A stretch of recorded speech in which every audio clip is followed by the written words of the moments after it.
Hello दोस्तों, मैं श्रवण Singh Chauhan science academy की इस ऑनलाइन सेशन में आप सबका स्वागत करता हूं। हम कुछ त्रिकोणमिति के अनुप्रयोग से जुड़े हुए सवाल सॉल्व कर रहे हैं। हम आगे एक एक क्वेश्चंस को सॉल्व करना आज स्टार्ट करेंगे।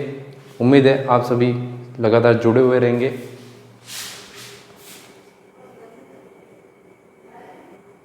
चलिए दोस्तों, अपन प्रश्न करना स्टार्ट करते हैं। क्वेश्चन नंबर 4 से मैं स्टार्ट कर रहा हूँ। मैंने राइट हैंड साइड में अपने सारे जो भी फॉर्मूले उपयोग होने वाले हैं उन सबको मैंने लिख लिया है, और उसके नीचे डिग्री वाले जो भी मान अपने पास ज़्यादातर उपयोग होते हैं उनको मैंने लिख लिया है। अपन क्वेश्चन नंबर 4 पे आए तो लिखा है कि 10 मीटर ऊंची मीनार के एक शिखर से पृथ्वी पर एक बिंदु का अवनमन कोण दे रखा है 30 डिग्री। तो बिंदु की मीनार के आधार से दूरी ज्ञात करके बताइए। तो मैंने एक सीधा सा समकोण त्रिभुज बनाया है। अब मैं समकोण त्रिभुज के अनुसार मेरे पास क्या क्या दे रखा, देखिए 10 मीटर ऊंची मीनार है। तो मीनार इस तरीके से ऊर्ध्वाधर खड़ी है, तो 10 मीटर ऊंची ऊर्ध्वाधर खड़ी मीनार है।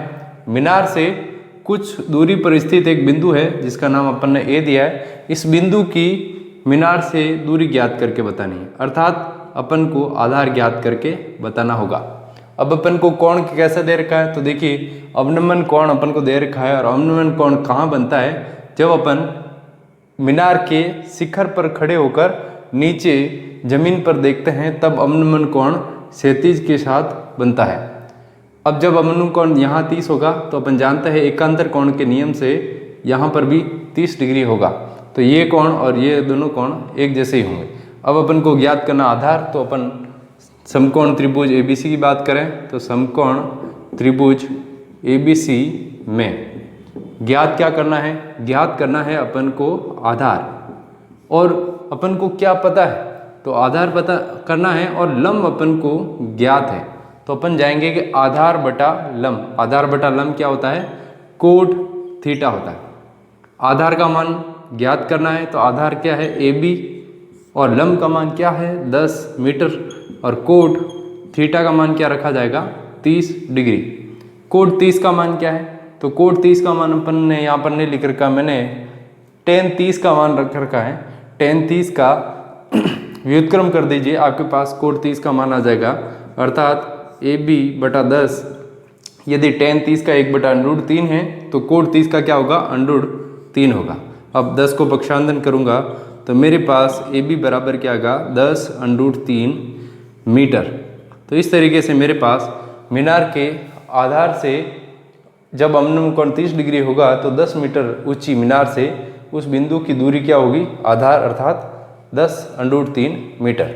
उम्मीद है क्वेश्चन बड़ा इजी है, आपको समझ में आ गया होगा। अगले प्रश्न पर चलते हैं। Question number 5। क्वेश्चन नंबर 5 कह रहा है कि यदि नदी के ऊपर एक पुल नदी के तट के साथ 45 डिग्री का कोण बनाता है, यदि नदी के ऊपर पुल की लंबाई 150 मीटर हो तो नदी की चौड़ाई ज्ञात कीजिए। अब सबसे पहले अपन क्या करेंगे कि एक चित्र का निर्माण करेंगे। कैसे चित्र का निर्माण कैसे करेंगे, देखिए ध्यान से। एक नदी है, तो मान लेते हैं ये नदी है, नदी बह रही है इस दिशा में। अब अपने पास नदी के ऊपर देखिए, नदी बहने के साथ में नदी के ऊपर एक पुल बना हुआ है। तो अपन जानते हैं कि जब नदी के ऊपर एक पुल बना हुआ होता है तो वो किनारों से टच होता हुआ बीच में से ऊपर होता हुआ अगले किनारे तक वापस स्लोप करता हुआ जाता हुआ टच करता है अगले किनारे को। तो इस जब पुल बनाया जाएगा तो पुल किनारे के साथ में कितने डिग्री का कोण बनाएगा, तो उसके लिए यहाँ लिख रखा है कि नदी के तट के साथ ये जो पुल बनाया गया है, ये नदी बह रही है और ऊपर जो पुल बना हुआ है वो पुल नदी के तट के साथ 45 डिग्री का कोण बना रहा है। तो यहाँ पर है 45 डिग्री। अब अपन को क्या ज्ञात करने के लिए बोला है, तो बोला है कि नदी के पुल की लंबाई है, यदि पुल की लंबाई 150 मीटर हो, पुल की लंबाई उस पुल की लंबाई यहाँ से यहाँ तक की लेनी है जहाँ से पहला तट स्टार्ट हो रहा है दूसरा तट खत्म हो रहा है। अब अपन को ज्ञात करना है कि नदी की चौड़ाई ज्ञात कीजिए। तो नदी की चौड़ाई कुछ इस तरीके से ज्ञात होगी। जब अपन चित्र का निर्माण करेंगे तो अपन को एक समकोण त्रिभुज बनता हुआ नजर आएगा, जिसके अंदर अपन को अगर मैं ये 90 डिग्री मान लूँ तो 90 के सामने 150 मीटर वो अपना कर्ण का काम करेगा, थीटा 45 डिग्री होगा, और अपन को नदी की चौड़ाई अर्थात त्रिभुज का लंब ज्ञात करके बताना होगा। तो मैं अब प्रश्न पे ज्ञात करने पर आऊँ तो समकोण त्रिभुज ABC में अपन को ज्ञात क्या करना है, लंब ज्ञात करके बताना है। और क्या ज्ञात है, तो ज्ञात क्या है, कर्ण। अब अपन लंब बटा कर्ण पे जाएंगे कि लंब बटा कर्ण किसका फॉर्मूला होता है। तो जब अपन ने फॉर्मूलों पे देखते हैं तो लंब बटा कर्ण किसका फॉर्मूला होता है, साइन थीटा का। वेरी गुड, लंब बटा कर्ण साइन थीटा का। अब मान रखेंगे लंब अपन को ज्ञात करना है अर्थात नदी की चौड़ाई, और कर्ण कितना देर का है, 150 मीटर। साइन थीटा का मान रखेंगे 45 डिग्री। अब लंब अर्थात नदी की चौड़ाई बटा 150 मीटर और साइन 45 का मान कितना होता है, देखिए राइट हैंड साइड में मैंने सारणी का मान लिख रखा है। साइन 45 का मान होता है 1/√2। अब लंब में आगे ज्ञात करूंगा तो 150 जाएगा गुणे में, तो 150/√2। अब अपन उसी प्रक्रिया पर वापस दोहरान करके आएंगे कि यदि संख्या के हर में अंडूड में संख्या हो तो किस तरीके से हल करते हैं अपन। तो अपन वहाँ कैसे क्या करते हैं, परिमेयकरण। तो यहाँ पर इसको आगे हल करने के लिए अपन परिमेयकरण करेंगे। हर का परिमेयकरण किया जाता है, ध्यान रखेंगे, √2/√2। अब यहाँ पर √2 का √2 से गुणा और भाग कर लिया है अपन ने। देखिए जब मैं ऊपर गुणा करूँगा तो 150 × √2, जबकि अब अपन नीचे करेंगे तो √2 का √2 से गुणा क्या होता है, वेरी गुड, 2 होता है। 2 लिखूंगा और 2 का भाग में 150 में दे दूंगा तो मेरे पास आएगा 75 और √2 as it is, √2 as it is, और अपने पास मीटर। तो नदी की चौड़ाई जो कि लंब त्रिभुज में लंब है वो आया अपने पास, नदी की चौड़ाई बराबर 75 √2 मीटर। बड़ा इजी सा सवाल है। मेन काम ये रहेगा कि अपन चित्र का निर्माण किस तरीके से करें। यदि चित्र का एक समकोण त्रिभुज का निर्माण सही तरीके से कर दिया जाए तो अपन को आधा सॉल्यूशन वहीं पर पता चल जाएगा कि अपन को क्या पता करना और क्या पता है। और उस तरीके से जब अपन करने जाएंगे तो अपने पास नदी की चौड़ाई आसानी से आ जाएगी। उम्मीद है ये क्वेश्चन आपको बड़ा इजी लगा होगा। अगले प्रश्न पर चलते हैं। प्रश्न नंबर मैंने अगला लिया है क्वेश्चन नंबर 12। तो क्वेश्चन नंबर 12 में कह रहा है कि एक आंधी आने से पहले एक वृक्ष है जो टूटकर क्षैतिज तल पर 60 डिग्री का कोण बना रहा है, और जब वह शिखर से टूट रहा है तो जब उसका शिखर है वो जड़ से 10 मीटर की दूरी पर जमीन को टच कर रहा है। तो प्रश्न ने कहा है कि टूटने से पहले वृक्ष की ऊंचाई कितनी थी। अब अपन मान लेते हैं कि वृक्ष की लंबाई इस तरीके से है, ये अपनी आधार है अर्थात जमीन है, ये वृक्ष की जड़ होगी। अब जब आंधी आई तो मान लेते हैं कि आंधी आने पर वृक्ष इतना ऊंचा था, ये बीच में से नहीं कह सकते, कहीं से टूटकर ऊपरी भाग जो है वो टूटकर कुछ इस तरीके से स्लोप लेते हुए नीचे आके यूं टच हो चुका है। अब ये ऊपरी भाग जो है वो पूरी तरीके से टूटकर नीचे शिखर का नीचे जमीन पर छू चुका है। अब जब जमीन पर छुएगा तो कोण कितना बनाएगा, लिख रखा है 60 डिग्री का कोण बनाएगा। अब ये जो बिंदु है जहाँ पर ये टच कर रहा है ये जड़ से कितना दूर है, 10 मीटर की दूरी पर है। अब जब मैं कोण की बात करूंगा तो ये 90 डिग्री होगा। त्रिभुज के पूरे नाम की बात करूं तो ABC होगा। अब मेरे को ज्ञात क्या करके बताना, देखिए सवाल ने पूछा है कि वृक्ष की टूटने से पहले ऊंचाई कितनी थी, अर्थात अपने पास जो मैंने ये डैश डैश बना रखा है ये भी वृक्ष की ऊंचाई होगी। अगर मैं मान लूँ कि ये वृक्ष का तना है तो ये तने से ऊपर का भाग जो शाखाओं से जुड़ा हुआ भाग होगा वो टूटकर स्लोप करता हुआ नीचे A पर टच कर रहा है। अब मेरे को टूटने से पहले की ऊंचाई ज्ञात करनी है। इसका अर्थ हुआ कि मेरे को पहले तो तने की ऊंचाई ज्ञात करनी है अर्थात BC, और फिर शाखाओं की ऊंचाई जो तने से ऊपर है AC, दोनों की लंबाई ज्ञात करनी पड़ेगी। अर्थात मेरे को लंब का मान भी ज्ञात करना है और कर्ण का मान भी ज्ञात करना है। दोनों को ज्ञात करके मैं अगर प्लस कर दूं तो मेरे पास वृक्ष की टूटने से पहले की कुल ऊंचाई आ जाएगी। जिसको अपन वास्तविक ऊंचाई कह सकते हैं। तो हम प्रश्न को करना स्टार्ट करें तो ध्यान रखें 2 बार अपन को हल करना है, एक बार लंब ज्ञात करना है और एक बार कर्ण ज्ञात करना है। सबसे पहले मैं समकोण त्रिभुज ABC लिखता हूँ। समकोण त्रिभुज ABC में सबसे पहले मैं ज्ञात करके बताऊंगा लंब का मान। तो मैं लिखा लंब और ज्ञात क्या करना है वो बटा में लिखा जाता है। तो जो ज्ञात है वो नीचे और जो ज्ञात करना है वो ऊपर। लंब बटा आधार क्या होता है tan थीटा। लंब का मान लंब अर्थात BC और आधार का मान क्या 10 tan 60 डिग्री।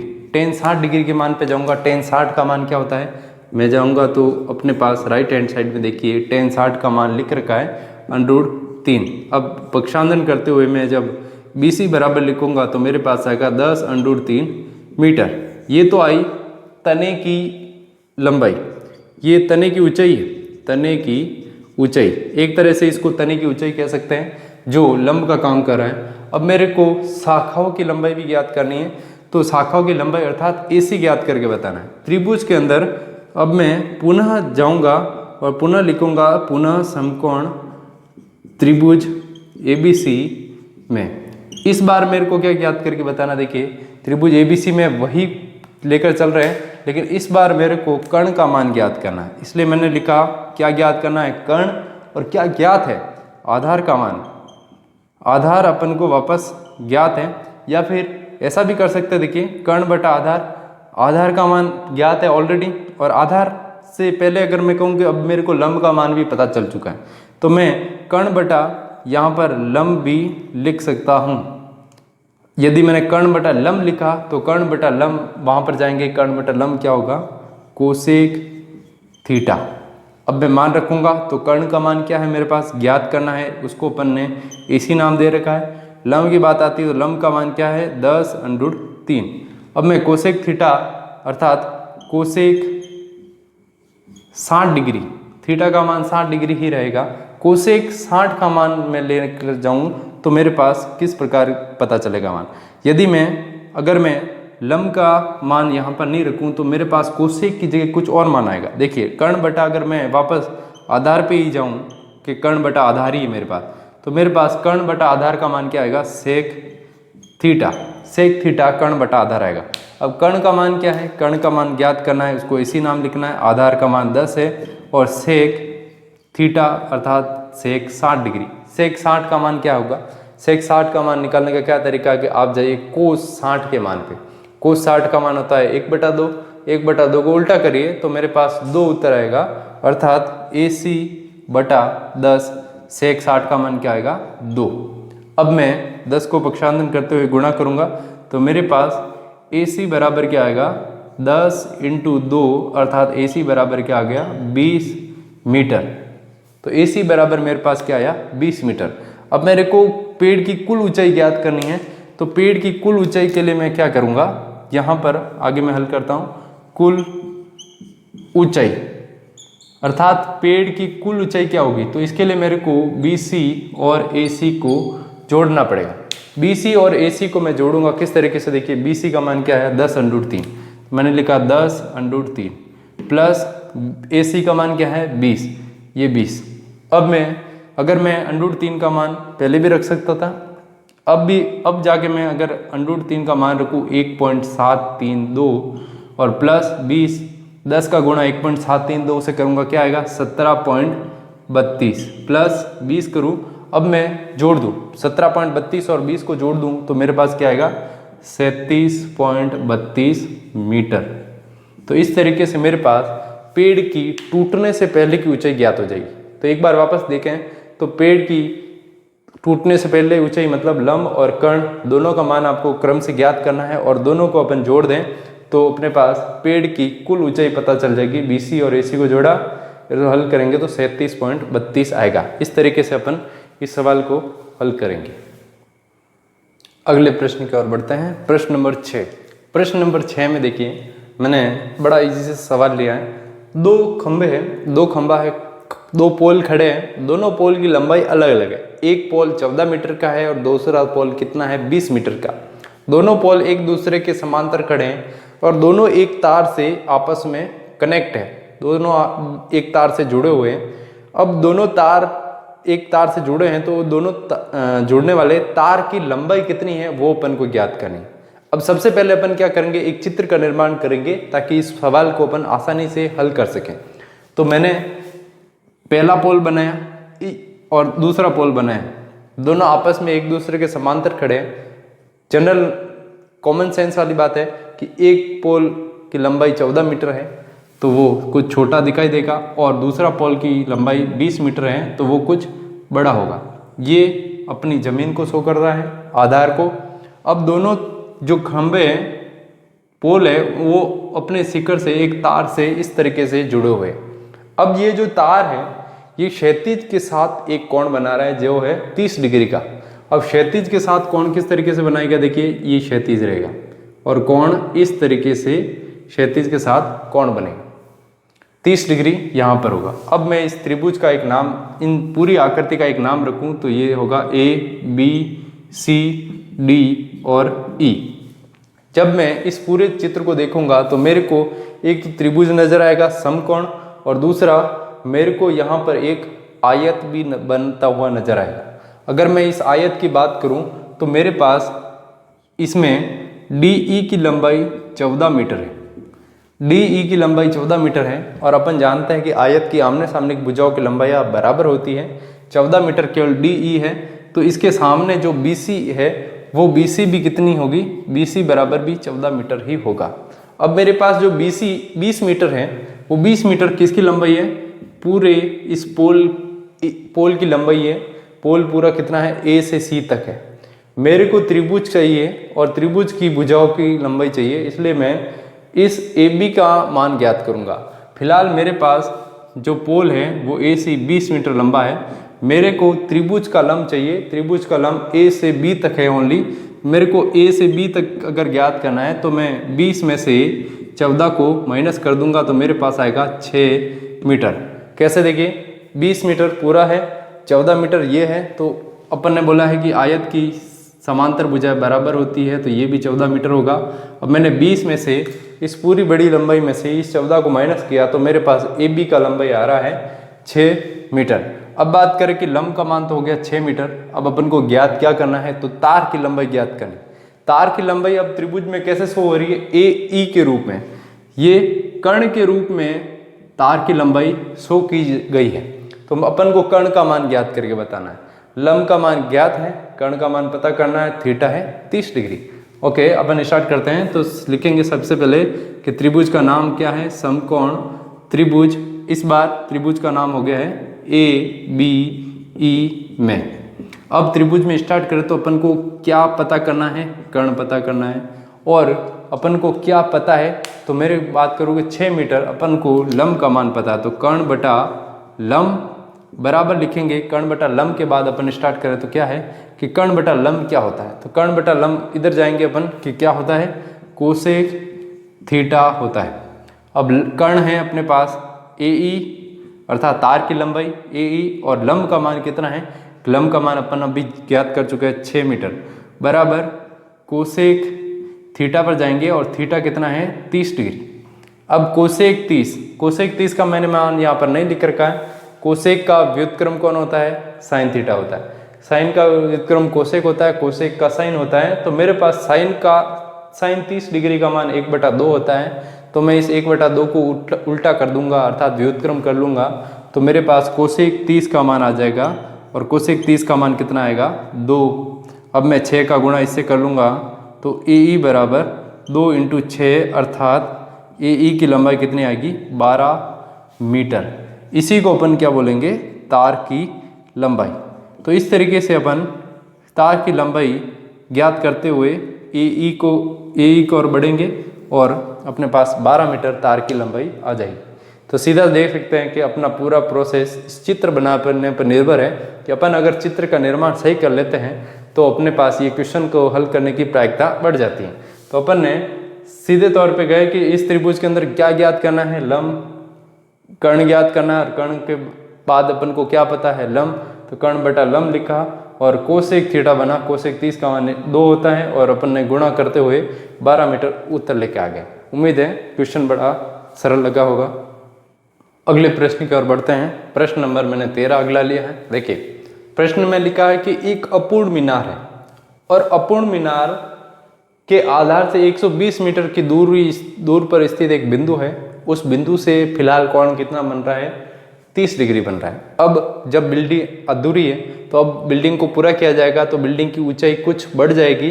अब अपन वापस उस कोण को उन्नयन कोण को मापेंगे तो अब कोण कितना होना जा रहा है? अब कोण हो जाएगा 60 डिग्री। तो अपन को बताना है कि जब मीनार अधूरी थी तब 30 डिग्री का कोण बन रहा था। अब मीनार की ऊंचाई को बढ़ा दिया गया है और अब 60 डिग्री का कोण बन गया है। तो मीनार की ऊंचाई में कितनी वृद्धि हुई उसका मीटर में कितना मान है वो अपन को ज्ञात करना है। तो अपन चित्र का निर्माण करते हैं। सबसे पहले तो ये मीनार के आधार से कोई बिंदु स्थित है जो कितने दूरी पर? 120 मीटर की दूरी पर है, अर्थात अपन को आधार का मान दे रखा है। अब अपन कहता है कि भाई जब यहाँ से कोण मापा जा रहा है, जब मीनार अधूरी है तो कोण बन रहा है 30 डिग्री का। अब मीनार की ऊंचाई को बढ़ाया जाएगा तो इस तरीके से मीनार कुछ ऊंचाई पर जाएगी। अब मीनार की ऊंचाई को वापस कोण से मापा जाए तो अब कोण उन्नयन कोण कितना हो गया है? 60 डिग्री बन गया है। अब इसमें अपन ने मीनार की ऊंचाई में कितनी वृद्धि हुई उसका मान हमको ज्ञात करके बताना है। अब अपन त्रिभुज का नाम दे देते हैं तो इसका नाम होगा ABC और ये D। हमको ज्ञात करके क्या बताना है कि मीनार की ऊंचाई में कितनी मीटर की वृद्धि हुई, अर्थात CD का मान ज्ञात करना है। अब मैं कहूँ कि मेरे पास यहाँ पर 2 त्रिभुज हैं, 2 समकोण त्रिभुज हैं। पहला समकोण त्रिभुज की बात करूँ तो मेरे पास है समकोण त्रिभुज ABD, समकोण त्रिभुज ABD। और दूसरा समकोण त्रिभुज की बात क्या करूं तो मैं दूसरा समकोण त्रिभुज मेरे पास क्या है? त्रिभुज ABC। अब मैं क्या करूंगा?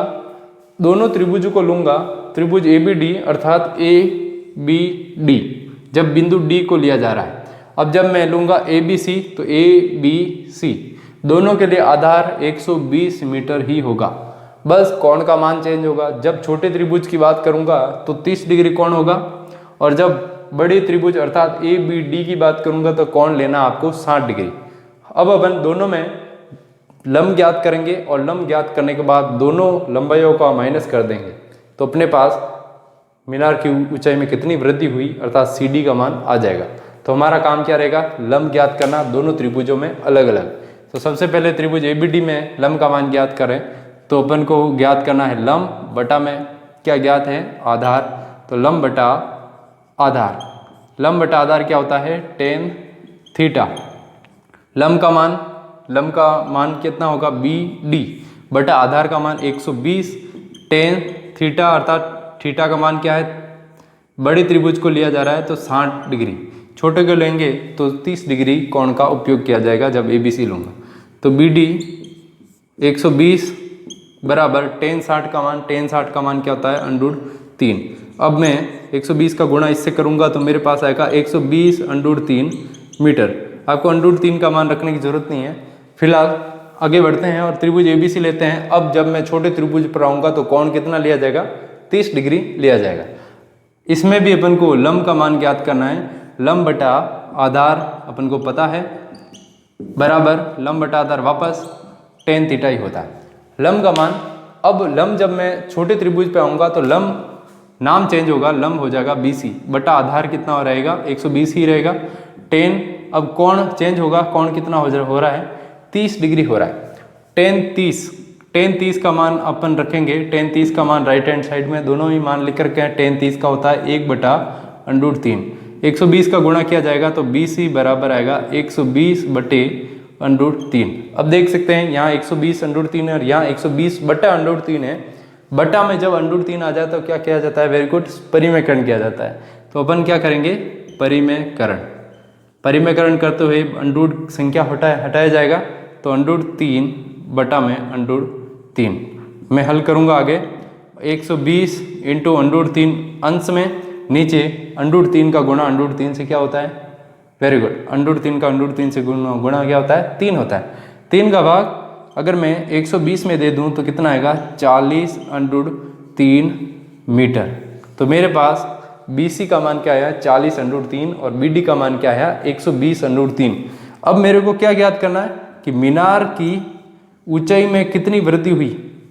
तो मीनार की ऊंचाई में वृद्धि, तो वृद्धि ज्ञात करने के लिए मैं क्या करूँगा, दोनों जो लंब मेरे पास आए हैं, एक लंब जो है वो B से D तक है जो कि 120√3 मीटर है, यहाँ से यहाँ तक। दूसरा BC आया है और BC मेरे पास 40√3 है जो कि B से C तक है, दोनों ही मीटर में है। अब मेरे को CD की लंबाई ज्ञात करनी, तो मैं क्या करूँगा, दोनों ही लंबाइयों को माइनस कर दूंगा, अर्थात BD माइनस BC कर दूंगा।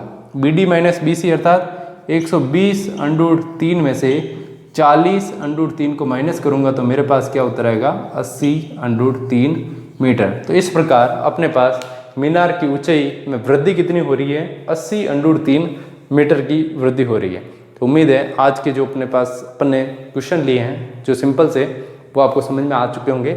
एक बार वापस देख लें तो मीनार क्या है, अधूरी है, और अधूरी पूरी होने के बाद 60 डिग्री का कोण बन जाएगा, और जब अधूरी है तो 30 डिग्री का है, जब पूरी हो जाएगी तो 60 डिग्री का कोण बन जाएगा। आधार का बिंदु वही है, 120 मीटर की दूरी पर है। अपन ने करना क्या है, दोनों त्रिभुजों को लेना है और समकोण त्रिभुज लेना है। हमेशा ध्यान रखें, कंफ्यूजन ये मत रखना कि इस त्रिभुज को लेके, क्योंकि समकोण त्रिभुज का ही चुनाव किया जाएगा, इसलिए बिंदु B आना कंपल्सरी है। अब जब अपन ने दोनों लंब ज्ञात किए और दोनों लंबों को अगर माइनस कर दिया जाए तो अपने पास मीनार की ऊंचाई में कितनी वृद्धि हुई, 80√3 मीटर आ जाएगा। तो मैं उम्मीद करता हूँ कि आज का सेशन आपके लिए सफल कामयाब रहेगा और आप सबको ये अच्छी तरीके से फ़ायदा पहुँचाएगा। ओके, धन्यवाद, थैंक यू, जय हिंद।